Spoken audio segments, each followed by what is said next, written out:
स्वागत है आप सभी दोस्तों का वरदान ट्रेडिंग में। निफ्टी बैंक निफ्टी को एनालाइज करेंगे। वीडियो में एंड तक बने रहना ताकि मंडे का आपको पता चल सके कि मंडे को आप कहाँ फंस सकते हैं, कहाँ नहीं फंस सकते। और एक चीज और मैं आपकी क्लियर करूंगा जिसको हम कहते हैं सेंटिमेंट, कि फ्राइडे को ही इंडेक्स क्यों गिरे, फ्राइडे क्यों ही मार्केट क्यों गिरे। लोग आपको ये रीजन बताएंगे, वो रीजन बताएंगे। मेन रीजन जो है वो मैं आपको बताऊंगा। वीडियो में एंड तक बने रहना, ठीक है। और अभी तक आपने हमारा यूट्यूब चैनल सब्सक्राइब नहीं किया है तो जल्दी से जाके कर लेना। तो निफ्टी से शुरू करते हैं। निफ्टी का मंथली टाइम फ्रेम है ये, ठीक है, क्योंकि मंथ खत्म हो चुका है। तो आप देखेंगे कि एक डार्क रेड कैंडल है, और ये डार्क रेड कैंडल इस मंथ का क्लोज कहाँ हुआ है हम वो भी एक बार मार्क आउट कर लेते हैं। तो ये डार्क रेड कैंडल क्लोज हुआ है अपने बेस के नीचे, ठीक है। इसके पास जो नेक्स्ट बेस है मंथली टाइम फ्रेम के अकॉर्डिंग वो भी हम एक बार मार्क डाउन कर लेते हैं। ये है 21,780 का, ठीक है। ये हो गया हमारे पास मंथली में निकल कर आया हमारे पास, जो हमें प्रेजेंट किया है मार्केट ने निफ्टी के अंदर, ठीक है। अब हम देख लेते हैं कि इसको फाइनेंशियल निफ्टी को। तो फाइनेंशियल निफ्टी को अगर आप मंथली टाइम फ्रेम में देखोगे तो कुछ खास कैंडल यहाँ है नहीं, ठीक है। कुछ खास कैंडल अगर आप देखोगे है नहीं, बिल्कुल छोटा सा कैंडल है। लास्ट मंथ का भी जो कैंडल था वो उसी के बीच में ये इस मंथ का कैंडल क्लोज हुआ है। आप ये क्लियर देख सकते हैं, ठीक है। अब फिन निफ्टी के पास मंथली टाइम फ्रेम के अकॉर्डिंग जो बेस है वो कहाँ है वो भी हम एक बार मार्क कर लेते हैं। मतलब एक तो ये बेस के नीचे ये जो कि हमारे पास लेवल है 23,400 का, ठीक है। और मंथली टाइम फ्रेम के अकॉर्डिंग जो अगला सपोर्ट है वो कहाँ पे है, 21,905 पे, 21,900 के आसपास। तो ये है हमारे पास किसमें, फिन निफ्टी ने हमको ये चीजें प्रेजेंट की है। मतलब रेंज क्या है, 23,400 से लेके 21,900, ये है फिन निफ्टी के पास रेंज अभी 8%। विक्स को अगर आप देखेंगे तो विक्स क्या कर रहा है, बिल्कुल अपने धीरे धीरे अटका हुआ है, साइडवेज ही है। डाउजोन्स इंडस्ट्रियल, डाउजोन्स को जैसा कि मैंने देखा था, जैसा कि मैं आपको बता रहा हूँ, ये भी ओवरऑल अगर आप देखोगे तो ये बुलिश ही है। जब तक ये बायर खड़ा है ना, इस बायर के अंदर है, तब तक डाउजोन्स क्या है, बुलिश है, क्योंकि यही हमें प्रेजेंट कर रहा है अभी डाउजोन्स, ठीक है। सेंसेक्स को देख लेते हैं कि सेंसेक्स हमें मंथली टाइम फ्रेम में क्या प्रेजेंट कर रहा है। तो सेंसेक्स भी निफ्टी की तरह हमें क्या दे रहा है, एक डार्क रेड कैंडल। अभी आप पूरे यूट्यूब पे फिनफ्लुएंसर मीडिया, जी बिजनेस, सीएनबीसी आवाज, अगर आप अभी किसी को भी सुनोगे तो सब आपको ये बताएंगे कि मार्केट क्रैश आ गया, ये आ गया, वो आ गया। जबकि ऐसा नहीं होता। आप कितने भी उठाकर देख लेना, मैं आपको खुद दिखा देता हूँ। जैसे ये है, ये था लॉकडाउन वाला क्रैश, ठीक है, फरवरी 2020। ये आपको दिख रहा होगा कि ये लॉकडाउन वाला क्रैश था। अब इसमें ये जो पहला मंथ था, ये पहला मंथ ये पोज का था, ये दूसरा मंथ, ठीक है। दूसरे मंथ में कितना गिरा था, 6%, ठीक है। ये तीसरे मंथ में कितना गिरा, 23%। मतलब 1 से 2 मंथ के अंदर अंदर काफी हेवीली मार्केट गिरता है, जबकि ऐसा नहीं है। ये महज एक करेक्शन है। इतने अच्छे रनअप के बाद एक करेक्शन तो बनता ही है, ठीक है। सेंसेक्स को अगर आप देखोगे, सेंसेक्स कहाँ आ चुका है मंथली टाइम फ्रेम के अकॉर्डिंग, अपने एक बेस के नीचे तो वो आ चुका है, एक सपोर्ट के नीचे आ चुका है। और दूसरा इसके पास जो सपोर्ट का एरिया है, अच्छा, वो कहाँ है, वो यहाँ पे है, जो कि है 72,373 पे, ठीक है। तो ये भी अपने बिल्कुल सपोर्ट एरिया के पास आ चुका है सेंसेक्स मंथली टाइम फ्रेम के अकॉर्डिंग, ठीक है। मिड कैप को देखते हैं। तो मिड कैप को अगर आप देखोगे तो मिड कैप ने 2 मंथ कंटिन्यू ब्रेक फॉल दिया है। पहले मंथ में 8% का फॉल था और दूसरे मंथ में 10% का फॉल है। मतलब लास्ट मंथ से ज्यादा इस मंथ का फॉल है एज कैलकुलेशन, ठीक है। और ये आके कहाँ रुका है ये भी हम देख लेते हैं कि मंथली ये गिरावट तो दिया है। अभी आपको पूरा यूट्यूब दे रहा होगा और आप फंसोगे भी कहाँ, पुट में। क्यों? क्योंकि पूरी दुनिया अभी हाहाकार मचा रखी है, ठीक है। तो मिड कैप को अगर आप देखोगे तो बिल्कुल अपने बेस के पास वो आके रुका है, ठीक है, सपोर्ट एरिया के पास रुका है। अगर इससे नीचे खिसकता है तो भारी गिरावट आती है। तो ये एक बार को यहाँ तक आएगा, जो इसके पास नेक्स्ट लेवल है 9,122 का, ठीक है। तो आप देख सकते हैं मिड कैप कहाँ शुरू हुआ है। यहाँ आपको देखिए हर इंडेक्स बिल्कुल अपने बेस के पास है ऑलमोस्ट, या बेस के नीचे क्लोज कर चुका है। तो आपको पूरा यूट्यूब यहाँ इस लोकेशन पे आज यही बताएगा। सैटरडे संडे आपको सिर्फ यही सुनने को मिलेगा, मार्केट गिर गया और गिरेगा, ये हो गया, ये न्यूज आ गई, वो न्यूज आ गई, ट्रम्प ने बोल दिया, मोदी ने कर दिया, आरबीआई ने वो कर दिया। तो आप ये सब सुन के क्या करेंगे, पुट खरीदेंगे, और यही आपके लिए सबसे बड़ा माइनस पॉइंट होगा। तो इस चीज को थोड़ा सा आपको ध्यान रखना है कि नीचे के लेवल पे हमें पुट में नहीं फंसना है, क्योंकि पूरी दुनिया में भी पुट ही पुट चल रही है। ठीक है। और सबसे ज्यादा लिक्विडिटी है वो कहाँ है अभी, पुट में, इनसाइडर के पास। चलिए बैंक निफ्टी को देख लेते हैं मंथली टाइम फ्रेम के अकॉर्डिंग कि बैंक निफ्टी कहाँ है। तो बैंक निफ्टी बिल्कुल अपने इस सपोर्ट एरिया के पास है, ठीक है। इस चीज का आपको ध्यान रखना है। अगर इससे नीचे जाता है तो दूसरा सपोर्ट का एरिया जो बैंक निफ्टी के पास है दोस्तों, मंथली टाइम फ्रेम के अकॉर्डिंग वो ये है।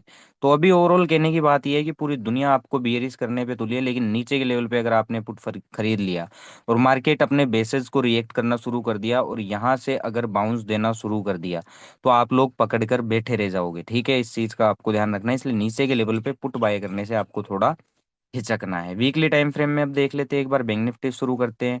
तो बेस पे छोटा सा कैंडल दिया है बैंक निफ्टी ने, तो इस चीज का आपको ध्यान रखना है कि नीचे के लेवल्स पे पुट बिना क्लियर क्लियर या फिर दो तीन कंफर्मेशन के अगर आप पुट खरीदते हैं नीचे के लेवल पे, तो आपके लिए काफी हानिकारक बात हो सकती है। जिस तरह की यूट्यूब पे आपको बताया जा रहा है, मीडिया इन्फ्लुएंसर सब आपको कह रहे हैं कि मार्केट और गिर जाएगा, उनकी बातों में आने से पहले आपको देखना है कि मार्केट यहाँ कर क्या रहा है। ठीक है, मिड कैप भी अगर आप देखोगे ये ओवरऑल सेल का प्राइस एक्शन है। ठीक है, फ्यूचर में अगर आप सेल करते हैं तो आप इस ग्रीन कैंडल का स्टॉप लॉस लगा के अगर आप इसको सेल कर सकते हैं तो सेल कर, लेकिन इस ग्रीन कैंडल के ऊपर अगर आ जाता है या फिर इस रेड कैंडल के ऊपर, इस रेड कैंडल का स्टॉप लॉस रख लीजिए अगर आप फ्यूचर में सेल करते हैं। तो मैं एक तरफा नहीं बोलता हूं, मैं दोनों तरफ की बात करूंगा। ठीक है, क्योंकि मैं ट्रेडर हूं, मैं कोई भविष्य नहीं बताता हूं मार्केट का। ठीक है, मैं ट्रेडर हूं, कैलकुलेशन करता हूं, देखता हूं चार्ट्स पैटर्न, सारी चीजें साइकोलॉजिकल। ठीक है, तो अगर इस रेड कैंडल के ऊपर आ जाता है मिड कैप निफ्टी, तो आपको ये ध्यान रखना है कि एक बार मिड कैप यहाँ तक आपको ट्रेवल करता हुआ दिखाई देगा, जो कि लेवल है हमारे पास 12,000 का।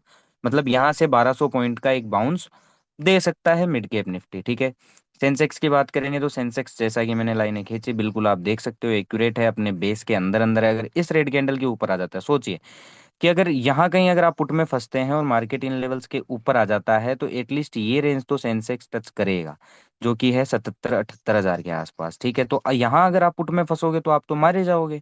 तो इस चीज से ध्यान रखना है, बिल्कुल नीचे आपको पुट में नहीं फंसना है। ठीक है, डाउ जोन्स का वीकली टाइम फ्रेम अगर आप देखेंगे, तो अगर ये इस लास्ट वीक के ग्रीन कैंडल के नीचे आ जाता है, तो ये लो कटने कटेंगे, डेफिनेट है ये लो कटेंगे, जो कि ये लो है हमारे पास 41,800 का। ठीक है, तो ये लो कटने ही कटने हैं अगर इस ग्रीन कैंडल के नीचे क्लोज कर जाता है डाउ जोन्स। ठीक है, चलिए इंडिया विक्स को छोड़ देते हैं हम। फाइनेंशियल निफ्टी, तो फाइनेंशियल निफ्टी ओवरऑल हमारे पास निकल के क्या आया है कि इस लेवल के नीचे नीचे क्या है, ये बियरिस है, जो कि है हमारे पास 23,400 का। अगर इस लेवल के ऊपर चला जाता है ना, इस लेवल के ऊपर जाके क्लोजिंग कर देता है, अच्छा बुलिश प्राइस एक्शन ब्रेकआउट पे ब्रेकआउट देता है, तो आपको ये मानने की जरूरत है कि एटलीस्ट है ना ये हाई तो काटेगा, क्योंकि यहाँ सब लोग बुलिश होंगे। ये हाई काट देगा तो यहाँ सब लोग बुलिश होंगे, और फिर यहाँ क्या है, अच्छी लिक्विडिटी होगी सी साइड बाय साइड, क्योंकि हर एक रिटेलर कहाँ बैठा होगा इन लेवल्स पे, सी साइड। फिर यहाँ से वो अपना मार्केट ट्रेंड कंटिन्यू कर सकता है। इस चीज का आपको ध्यान थोड़ा सा रखना है, नीचे के लेवल पे हमें नहीं फंसना है और ऊपर के लेवल पे कॉल में नहीं फंसना है। अगर ये जो आपको लास्ट वीक का ग्रीन कैंडल दिखता है, इसके नीचे क्लोजिंग मिलने लगती है और चलने लगता है अच्छे बियरिश ब्रेकडाउन पे ब्रेकडाउन, बियरिश प्राइस एक्शन, तो आपको ये मानने की जरूरत है कि ये लो एक बार कटेगा, रिटेस्ट होगा ये लो, जो कि है 21,800 का फिन निफ्टी के अंदर। ठीक है, चलिए एस जी एक्स निफ्टी को अगर आप देखोगे तो एस जी एक्स निफ्टी का भी मैं आपको दिखा दूं। एस जी एक्स निफ्टी भी कहाँ आ चुका है वो भी हम देख लेते हैं। अगर छोड़िए इसको, क्या देखना है, ये भी अपनी एक रेंज में है, बायर्स की रेंज में। ठीक है, अगर इस रेड कैंडल के ऊपर फिर ये एस जी एक्स निफ्टी आ जाता तो एक बार ये हाई एक जरूर काटेगा, 23,600 एक बार जरूर रिटेस्ट कर सकता है। वो करे नहीं करे, लेकिन ये 22,900 का लेवल एक बार रिटेस्ट जरूर कर सकता है। इस चीज का आपको थोड़ा सा ध्यान रखना है, यहाँ आपको सीधा सीधा पुट में नहीं फंसना। निफ्टी को देख लेते तो निफ्टी भी बिल्कुल अपने बाइंग रेंज में आ गया, जहाँ इसने पहले कंसोलिडेशन करके ब्रेकआउट दिया था। यहाँ अगर बायर नहीं होते तो आप सोचो क्या ये हाई लगता, जो हाई हमारे पास निफ्टी में लगा हुआ है 26,300 के आसपास का। यहाँ बायर है तभी तो भैया ये ब्रेकआउट 26,300 है। ठीक है, 22,600 से 26,300, मतलब आप समझ सकते हैं 3 से 4 हजार पॉइंट यहाँ से मार्केट चला था, मतलब यहाँ हेवीली बायर है। ठीक है, अगर इस लेवल के ऊपर या इस रेड कैंडल के ऊपर आ जाता है, चाहे इसको ब्रेक डाउन करके यहाँ आपको ट्रैप नीचे से ट्रैप करके ऊपर लाए, या फिर इस हाई के ऊपर ही खुल जाए या खुलता ही चला जाए, तो आपको इतना सा ध्यान रखना है कि एक बार एटलीस्ट ये लेवल रिटेस्ट होगा, जो कि 23,600 के आसपास का है। ठीक है, चलिए अब इंट्राडे टाइम फ्रेम में देख लेते हैं कि क्या फंसना है। तो ओवरऑल अभी देखिए हर जगह आपको क्या दिखाई दे रहा है। देखिए फ्राइडे को मार्केट गिरने का रीजन सिर्फ एक ही है, ताकि एक सेंटिमेंट क्रिएट करना कि 2 दिन आप सिर्फ पुट का ही सुनो, आप अंधे हो जाओ बिल्कुल, आपको कुछ नहीं दिखे कि मंडे मार्केट खुले और आपको पुट बाय करना है। तो मार्केट जहां आपको मंडे को मिलेगा, चाहे ऊपर भी भागता रहेगा, तो आपके कानों में क्या घुसा हुआ है कि गिरेगा गिरेगा गिरेगा, मार्केट भागता रहेगा, फिर भी आप पुट ही खरीदेंगे, कॉल की तरफ नहीं देखेंगे। तो बायस नहीं होना, इस चीज का आपको ध्यान रखना है, दो तरफा अप्रोच आपको रखनी ही पड़ेगी। निफ्टी से शुरू करते हैं। ठीक है, अब निफ्टी सपोज डेट की है ना यहाँ कहीं खुलता है, बिल्कुल मान लीजिए कि गैप डाउन ही खुल जाता है मंडे को, बहुत बड़ा गैप डाउन खुल जाता है या फिर छोटा मोटा गैप डाउन खुल जाता है, नीचे खुल जाता है, ठीक है। फ्राइडे के लो से नीचे कहीं खुल जाता है, यहाँ कहीं खुल जाए, यहाँ कहीं खुल जाए, यहाँ कहीं खुल जाए, तो नीचे के लेवल पे सीधा सीधा आपको पुट अवॉइड करना है। क्यों? क्योंकि आप लोग यहाँ क्या हो सकते हैं, ट्रैप हो सकते हैं नीचे के लेवल पे। आप एटलीस्ट बाउंस का वेट करिए कहाँ तक, अगर ज़्यादा ही नीचे खुलता है तो आप एटलीस्ट यहाँ तक वेट करिए, जो कि हमारे पास लेवल है 22,103 का, फ्राइडे का जो लो है, ठीक है, यहाँ तक आने दीजिए। या फिर आप यहाँ तक आने दीजिए, या आपको एक ये रेजिस्टेंस दिख रहा होगा, यहाँ पे आने दीजिए। फिर इन लेवल्स पे अगर आपको वीक बेरिस प्राइजेक्शन दिखता है तो आप पुट की अपॉर्चुनिटी बनाए, वहां से आपको क्या है, तो क्लियर हो जाओगे क्या, कि ये लो भी कटने हैं और ये जो लो हमें मिला है ये भी कटना है, तो हमारे पास टारगेट हो जाएगा, हमारा जो कॉन्फिडेंट है वो और बढ़ जाएगा। क्योंकि हम एक तो डायरेक्शन में और एक हमने सही जगह खरीदा है। और आप पुट कहाँ खरीद सकते हैं वो भी मैं आपको बता देता हूँ, ठीक है। एक ये सिनेरियो हो गया आपका पुट खरीदने का। और अगर आपको पुट खरीदना है, कि जो लोग पुट ही खरीदना चाहते हैं कि नहीं मुझे पुट में ही काम करना है, तो अगर मान लीजिए कि अगर आपको यहाँ कहीं मार्केट मिलता है जो कि लेवल है 22,517 का, ठीक है, इस लेवल पे अगर आपको मिलता है निफ्टी, इस लेवल पे अगर आपको कोई वीक बियरिश प्राइजेक्शन मिलता है, या इस लेवल का ब्रेकआउट करके वापस इस लेवल के नीचे आ जाता है, ठीक है, मान लीजिए इस लेवल का ब्रेकआउट कर लिया कि सब लोग सी बाय कर लो, सी बाय कर लो, सी बाय कर लो, और फिर क्या करता है, कुछ देर बाद सब अच्छे से सी बायर्स को ट्रैप करके वापस इस लेवल के नीचे आता है और चलना शुरू कर देता है, तो आपको ये ध्यान रखना है कि आपको यहाँ सी में नहीं फंसना है, क्योंकि यहाँ से पुट की अपॉर्चुनिटी काफी अच्छी बन सकती है, इस चीज का आपको ध्यान रखना है। सी की बात करें तो नीचे के लेवल पे अगर आपको कहीं बुलिश स्ट्रॉन्ग प्राइजेक्शन मिलता है, ठीक है, नीचे के लेवल पे, तो आप सी ट्रेड कर सकते हैं। ऊपर के लेवल पे बिल्कुल भी आपको सी ट्रेड नहीं करना है, वरना फंस जाओगे, और नीचे के लेवल पे पुट ट्रेड नहीं करना है, वरना आप फंस जाओगे। इस चीज का आपको ध्यान रखना है, ठीक है। जैसा कि एसजीएक्स को अगर आप देखोगे तो भी 90 पॉइंट प्लस है, तो मान लीजिए कि सपोज डेट कहाँ खुलेगा, 90 पॉइंट, 22,127 से 90, यहाँ कहीं इसकी इस लेवल के ऊपर खुलेगा। अगर आपको इस लेवल से यहाँ तक अगर सी भी ट्रेड करना है, तो यहाँ आपको पहले देखना पड़ेगा कि प्राइस एक्शन क्या बन रहा है। अगर मान लीजिए कि वापस इस लेवल के नीचे आ जाता है, तो आप इतना श्योर हो जाना कि हाँ ये और नीचे जाने वाला है, ये लो भी कटेंगे और सारे लो कटेंगे। ये चीज का आपको ध्यान रखना है। अगर वापस यहाँ कहीं अगर आपको वीक बेरिश प्राइजेक्शन दे और इस लेवल के नीचे आ जाए, तो आपको पी में ट्रेड करना है, सी में ट्रेड नहीं करना है। इसके अपोजिट अगर मान लीजिए कि फ्लैट खुलता है यहाँ कहीं, या गैप अप खुलता है इसके लेवल और एक हल्का सा डिप देता है, और उस डिप में आपको कोई बुलिश स्ट्रॉन्ग प्राइस एक्शन देता है, तो आप सी के लिए जाइए, आपकी ये टारगेट ओपन रहेंगे, इस चीज का आपको ध्यान रखना है, ठीक है। ये हो गया हमारा निफ्टी का। चलिए अब हम देख लेते हैं एसजीएक्स निफ्टी भी। मैं आपको एक बार दिखा देता हूँ। एसजीएक्स निफ्टी ओवरऑल इस लेवल के ऊपर ऊपर बियरिश है, जो कि हमारे पास लेवल निकल के आया है कौन सा, 22,300 का। इस चीज का आपको ध्यान थोड़ा सा रखना है एसजीएक्स निफ्टी में, ठीक। चलिए फिन निफ्टी को देख लेते हैं। तो फिन निफ्टी को अगर हम देखें तो ओवरऑल जो हमारी फिन निफ्टी है वो इस लेवल के नीचे नीचे बियरिश है, जो कि हमारे पास लेवल है कौन सा, 23,117 का, ठीक है। अब मान लीजिए कि यहाँ से फिन निफ्टी, ठीक है, इसके इस लेवल के ऊपर ही खुल जाता है या फ्लैट खुल के इसके ऊपर आ जाता है, तो आप आपके पास रेंज कितनी बाई करेगी। अगर आप सी ट्रेड करोगे तो एटलीस्ट आप एक इंस्टेंट ट्रेड बना सकते हो यहाँ तक के टारगेट के लिए, या फिर इन हाइज को ब्रेक करवाने के लिए यहाँ तक एटलीस्ट। लेकिन फिर इन लेवल्स पे आपको सी में नहीं फंसना है, ऊपर के लेवल पे इस चीज का आपको ध्यान रखना है। अगर आपको सी लेनी भी है, ट्रेड भी करनी है, एटलीस्ट यहाँ तक आने दीजिए, ठीक है। यहाँ अगर आपको स्ट्रॉन्ग बुलिश प्राइजेक्शन मिलता है तो आप सी साइड के लिए जाइए, तो आपको अच्छा प्रॉफिट एक बार होता हुआ दिखाई देगा। वरना होगा क्या, मैं आपको बता देता हूँ, इसका ब्रेकआउट करवाएंगे और फिर अच्छा खासा यहाँ पे सी बायर्स को ट्रैप करा के और यहाँ से ये ब्रेकडाउन फेलियर कर देंगे, तो ऊपर के लेवल पे आपको सीधा सीधा सी में नहीं फंसना है, इस चीज का आपको ध्यान रखना है, ठीक है। अब सपोज दैट कि मान लीजिए कि फिन निफ्टी जो हमारा है वो यहाँ कहीं खुल जाए, नीचे के लेवल पे खुल जाए, गैप डाउन खुल जाए, ठीक है, या फिर और नीचे खुल जाए, इन सारे लोज के नीचे खुल जाए, तो आपके ये लो, एक बार आपको थोड़ा सा ध्यान रखना है कौन सा, ये वाला लो, ठीक है। अगर मान लीजिए कि इस लेवल पे खुलता है या इस लेवल के नीचे ही खुल जाता है, तो आपको इस कंडीशन में यहाँ थोड़ा सा देखना है कि यहाँ हो क्या रहा है। होता क्या है कई बार कि मार्केट आपको यहाँ आएगा, दो तीन रेड कैंडल देगा और फिर यहाँ से क्या करेगा, अच्छे खासे पुट बायर्स को ट्रैप करके और फिर यहाँ से क्या करेगा, सीधा वापस अपनी रेंज में आ जाएगा या फिर ये ब्रेकआउट करने चला जाएगा। तो उस कंडीशन में आप नीचे के लेवल पे पुट में फंस सकते हैं। तो पुट अगर आपको खरीदना है तो आप ऊपर के लेवल पे खरीदें, नीचे के लेवल पे ना खरीदें, ठीक है। और एक सिनेरियो और बन सकता है, मान लीजिए गैप डाउन खुला और तेजी से नीचे जाके फिर एक बाउंस देता है यहाँ तक, इन लोज तक, ठीक है। फिर यहाँ कहीं ब्रेकआउट करने के बाद फिर वापस इन लेवल के नीचे अगर आ जाता है, तो आप पुट की ट्रेड बनाइए, उस कंडीशन में आपको पुट में अच्छा प्रॉफिट होता हुआ दिखाई देगा। और ऊपर के लेवल पे सीधा सीधा आपको कॉल में नहीं फंसना है, इस चीज़ का मैं आपको बता दूं। ऊपर के लेवल भी मैं आपको मार्क करके एक बार अच्छे से दे देता हूँ, ताकि आपको क्या है थोड़ा सा इजी हो जाएगा। ठीक है, ऊपर के लेवल ये, ओके। तो ऊपर के जो मैंने आपको लेवल बताए हैं, इन लेवल्स पे आपको सी में नहीं फंसना है, क्योंकि इन लेवल से ब्रेकआउट फेलियर भी हो सकता है। तो आंखें खुली रख के हमें काम करना है। कॉल और पुट दोनों के सिनेरियो मैंने आपको बता दिया कि ऊपर के लेवल सी के लिए नहीं होंगे और नीचे के लेवल पी के लिए बिल्कुल भी नहीं होने चाहिए, अगर आपको प्रॉफिट बनाना है तो। ठीक है, सेल ऑन बाउंस मोड है, कोई दिक्कत नहीं है।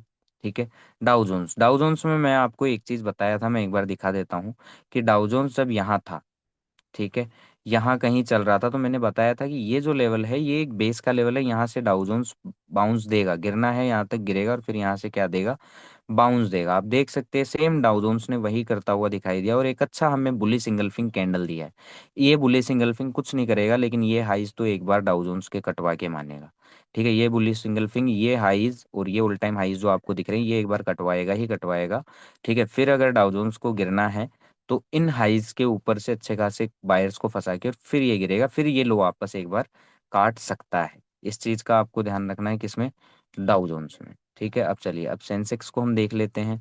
तो सेंसेक्स का ओवरऑल हमें पता लगा ऑल मार्केट आर बियरिश, लेकिन हमें थोड़ा सा ध्यान देना है कि पुट खरीदना है तो कहाँ खरीदना है, पुट में हमें कहाँ नहीं फंसना है। अब सपोज दैट कि अगर डाउ जोन्स है ना यहाँ कहीं खुल, ये सॉरी एस सेंसेक्स है जो यहाँ कहीं खुल जाए, ठीक है, या फिर खुल जाए कहाँ, इस लो के आसपास खुल जाए, तो इन लेवल्स पे आपको पुट से हिचकना है। क्यों? क्योंकि यहाँ क्या किया जाएगा, आपको गिरता हुआ दिखाया जाएगा। ठीक है, दिखाया जाएगा, एक बार को मैं कहता हूँ ये ब्रेकडाउन भी करवा देंगे, लेकिन आपको थोड़ा सा सीधा सीधा पुट में नहीं उलझना है। अगर आपको पुट बाय भी करना है तो एटलीस्ट आप बाउंस आने दो, कहाँ तक, यहाँ तक बाउंस आने दो, अगर गैप डाउन खुलता है यहाँ तक बाउंस आने दो। फिर यहाँ कहीं से अगर आपको अगर वीक बेयरिश प्राइजेक्शन मिलता है तो आप पुट के ट्रेड लीजिए, आपको अच्छा प्रॉफिट होता हुआ दिखाई देगा। ठीक है, वरना क्या होगा कि आपको पुट दिखाया जाएगा, गैप डाउन खोला जाएगा, फ्लैट खोल के तेजी से लाया जाएगा, लो कटवाए जाएंगे, फिर तेजी से ऊपर चार्ज कर दिया जाएगा। तो उस कंडीशन में आप क्या कर सकते हैं, फंस सकते हैं। तो इस चीज का आपको ध्यान रखना है कि नीचे के लेवल पे आपको पुट में नहीं फंसना है, और अगर आपको पुट ट्रेड करना भी है तो क्या क्या कंडीशन होगी पुट ट्रेड करने की, वो मैं आपको बता चुका। ठीक है, अब चलिए अब देख लेते हैं कि अगर मान लीजिए कि हमें पुट कहाँ कहाँ हम खरीद सकते हैं। अगर मान लीजिए कि फ्लैट खुलता है या फिर इन लेवल्स के ऊपर खुलता है, मतलब इस लेवल के नीचे नीचे क्या है, सेंसेक्स बियरिश है, इसका मान लीजिए कि फ्लैट खुला या गैप अप खुला, इस लेवल के ऊपर आ गया, इस लेवल के ऊपर आने के बाद फिर वो क्या करता है कि अच्छे खासे सी बाय ट्रैप करके और फिर क्या करता है, वापस इस लेवल के नीचे आ जाता है। तो आपको सी में यहाँ नहीं फंसना है, क्योंकि यहाँ से फिर ये नीचे आएगा, यहाँ आपका पुट प्रॉफिट देगा आपको, ना कि कॉल प्रॉफिट देगा। एक सिनारियो ये बन गया आपका। ठीक है, अब चलिए एक ऐसा हो जाता है कि इस लेवल के ऊपर ही खुल जाता है, ठीक है, और हमें क्या है, बुलिश प्राइस एक्शन देता है, बाय ऑन डिपो होने लग जाता है मार्केट। ठीक है, तो आप सी के लिए जाइए, आपके जो अपसाइड टारगेट रहेंगे एटलीस्ट आपको ये लेवल रिटेस्ट होता हुआ दिखाई देगा, लेकिन फिर इस लेवल पे आपको सी में नहीं फंसना है। ठीक है, 74,700 के आसपास आपको सी में नहीं फंसना है। क्यों? क्योंकि यहाँ से सी बायर्स को अच्छा खासा ट्रैप करके वापस इन लेवल्स के लिए आ सकता है रिटेस्ट करने। तो इस चीज का आपको ध्यान रखना है कि ऊपर के लेवल पे आपको सी में नहीं फंसना है, ठीक है, और नीचे के लेवल पे आपको पी में नहीं फंसना है। इस चीज का आपको ध्यान रखना है। ठीक है, अब मिड कैप की बात करें, अब मिड कैप भी ज़्यादा बियरिश है। अब इसमें भी मान लीजिए कि अगर मान लीजिए कि ये गैप डाउन खुलता है, यहाँ कहीं खुल जाता है, या फिर इससे नीचे खुल जाता है, या बहुत नीचे खुल जाता है, ठीक है, या फ्लैट खुल के नीचे आ जाता है तेजी से बैक टू बैक गिरते हुए, तो आपको सीधा पुट में इन्वॉल्व ना हो, क्या आपको एक बार बाउंस आने देना है, कहाँ तक, यहाँ तक, ये जो फ्राइडे वाला लो है। ठीक है, फिर यहाँ कहीं से अगर आपको वीक बियरिश प्राइजेक्शन दिखता है तो आप इसको सेल कर सकते हैं, पुट बाय कर सकते हैं, वो आपको अच्छा प्रॉफिट देता हुआ दिखाई देगा। लेकिन देख के कि यहाँ बाउंस देने के बाद यहाँ वीकनेस दिखा रहा है या फिर कोई सेल प्राइस एक्शन दिखा रहा है, तो ऐसा नहीं कि यहाँ से नॉन स्टॉप ऊपर ही भागता जा रहा है और आप पुट बाय करे जा रहे हैं, या पुट बाय कर रखा है और आप एवरेज करे जा रहे हैं, तो ये गलती आपको नहीं करनी है। ठीक है, इस चीज का आपको ध्यान रखना है। और जैसा कि हमने एसजीएक्स देखा कि ये गैप अप खुलेगा, ठीक है, ऊपर के लेवल पे खुलेगा या इस लेवल के ऊपर ही खुलेगा, तो आपको थोड़ा सा हिचकना है। कहाँ पे? आपके पास देखिए छोटे छोटे लेवल है, जैसे एक लेवल तो आपके पास ये आ गया, ओके। इस लेवल पे आपको थोड़ा सा सी बाय करने से हिचकना, ये पुट बाइंग के लेवल होंगे। अगर यहाँ पे कोई पुट का प्राइस एक्शन हमें मिलता है, सेल का प्राइस एक्शन मिलता है, तो याद रखना ये पुट के लेवल होंगे हमारे लिए, ऊपर के सारे लेवल हमारे लिए पुट बाय करने के होंगे। एक लेवल कौन सा है आपके पास? एक लेवल ये है आपके पास, जस्ट सेकंड, ये वाला 11,003 वाला, ठीक है। इस लेवल का भी ब्रेकआउट अगर आपको दिखता है तो यहाँ से आपको थोड़ा सा सी बाय करने से हिचकना है, क्योंकि यहाँ या ये रेंज है आपके पास 11,000 से 11,057 की, इस रेंज में आपको सी में फंसाया जा सकता है। अगर यहाँ आपको कोई बुलिश प्राइस एक्शन दिखता है और आप सी बाय कर लेते हैं और वापस इस लेवल के नीचे आ जाता है, तो आपको पुट में होना चाहिए, सी से निकल जाना चाहिए, क्योंकि फिर ये नीचे के लेवल रिटेस्ट करने जा सकता है, ये भी और ये भी। इस चीज़ का आपको ध्यान रखना है किसमें, मिड कैप निफ्टी में। तो ऊपर के लेवल पे आपको पुट नहीं खरीदना है और नीचे के लेवल पे आपको, सॉरी, ऊपर के लेवल पे आपको कॉल में नहीं फंसना है और नीचे के लेवल पे आपको पुट में नहीं फंसना है, ठीक है। बैंक निफ्टी की बात करें, ओवरऑल इस लेवल के नीचे नीचे बियरिश है। अब सपोज दैट कि बैंक निफ्टी है ना, नीचे गैप डाउन खुल जाता है यहाँ कहीं, ठीक है। चलो यहाँ भी नहीं खुलता, यहाँ कहीं खुल जाता है, बहुत नीचे ज़्यादा ही खुल जाता है, तो आपको सीधा सीधा पुट में इन्वॉल्व नहीं होना है, आपको बाउंस का वेट करना है। एटलीस्ट मान लीजिए कि यहाँ तक एक बाउंस आता है फ्राइडे के लो तक 48,000 तक, ठीक है। फिर यहाँ से अगर आपको कोई सेल का या वीक बेयरिश प्राइजेक्शन दिखता है तो आप पुट में जाइए, तो आपको अच्छा प्रॉफिट होता हुआ दिखाई देगा। लेकिन नीचे के लेवल पे सीधा सीधा पुट खरीदोगे और मार्केट यहाँ से नॉन स्टॉप ऊपर चार्ज हो गया, तो आपके दिक्कत हो सकती है। इस चीज़ का आपको ध्यान रखना है, तो आंखें खुली रख के आपको काम करना है, इधर उधर से ज़्यादा मत सुनिए। अब ऊपर के लेवल पे आपको पुट कहाँ नहीं खरीदना है, ठीक है, वो भी मैं आपको एक सेकंड बता देता हूँ। मान लीजिए कि बैंक निफ्टी अगर आपको सपोज दैट यहाँ कहीं मिलता है, जो कि हमारे पास लेवल है ये वाला, ठीक है, यहाँ कहीं 48,832 के आसपास, और यहाँ कहीं अगर आपको ब्रेकआउट करने की कोशिश करता है, ठीक है, तो आपको यहाँ थोड़ा सा देखना है, या तो रुकेगा या ब्रेकआउट करने की कोशिश करेगा, तो देखना है। सीधा सीधा सी आपको बाय नहीं करना है या बाय साइड नहीं बैठना है, क्योंकि अगर इस लेवल के वापस नीचे आ गया, ठीक है, तो आपको यहाँ पुट प्रॉफिट देगी, ना कि कॉल प्रॉफिट देगी। क्यों? क्योंकि फिर बैंक निफ्टी ये लेवल या फिर ये लेवल रिटेस्ट करने जाएगा या फिर ये लोज काटने जाएगा, तो यहाँ से आपके लिए पुट की अच्छी अपॉर्चुनिटीज बनेगी ऊपर के लेवल पे। और नीचे के लेवल पे आपको पुट नहीं खरीदना है, इस चीज़ का आपको ध्यान रखना है, और ऊपर के लेवल पे सी में नहीं फंसना है। धन्यवाद।